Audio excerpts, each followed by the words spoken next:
Hi, I'm Pantazi. Today we're going to be discussing the second in the series that we're going to be doing on sound projection. Now this is level 2, and we're going in a step progression, a logical stepped progression that will help you develop this skill to become natural and expect what is going to happen to the opponent when you enact this on them.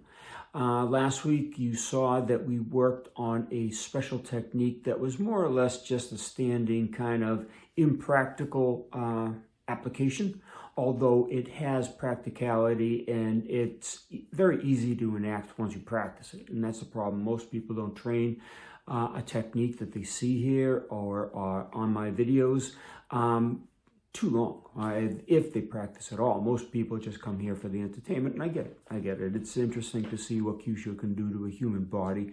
It's quite funny. You find us laughing all the time because we just can't believe that the body reacts that way. Anyway, this technique is going to be more in the throwing realm, okay? So we stepped up from a standing application that you could see the effects, you can get the measurements on in a very staid position. Now we're going into more of a dynamic throw using a shoulder throw from the judoka or the jiu-jitsu arts. And we're going to be going through that action with and without the sound projection so you can understand what's going to happen to the individual when we enact this. Now, what happens, again, last week I explained that this first sound we're using 2 sound in this series, and there's quite a number of training techniques that we're going to use, and I'm asking you to work on these every week, because if you don't work on them, you're never going to realize them, you're never going to ingrain them into your body, you're never going to get the benefits from them. Again, it's just going to be an entertainment purpose only, and it's only a short little technique that we're going to go through to show you the application, discuss the effects, and you can see them enacted in real time.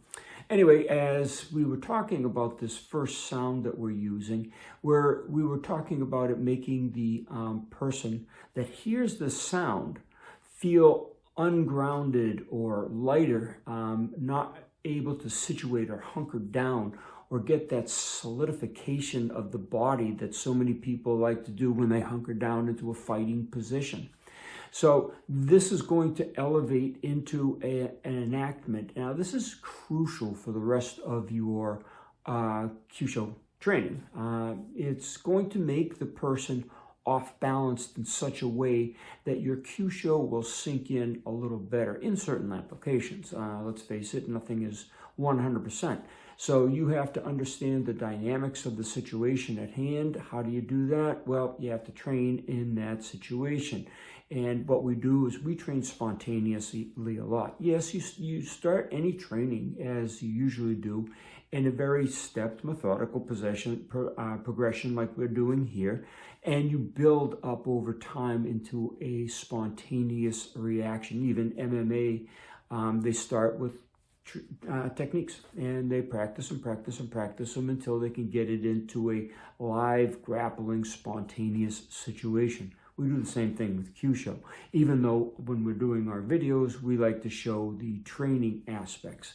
Anyway, this technique is going to give you much better throwing capability for this particular throw anyway, and it will give you the ability to lift a much larger opponent much more easily.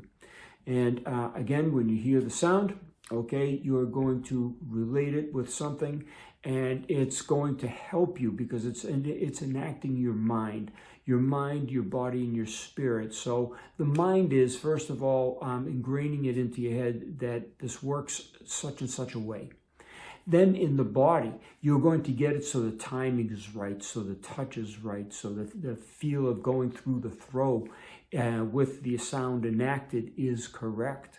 all right? And then the spirit of that faith and knowing the technique's going to work for you, how it's going to work for you. So the total faith, and your body just cuts down on the resistance to anything like second guessing yourself, and you go right through the full throw naturally.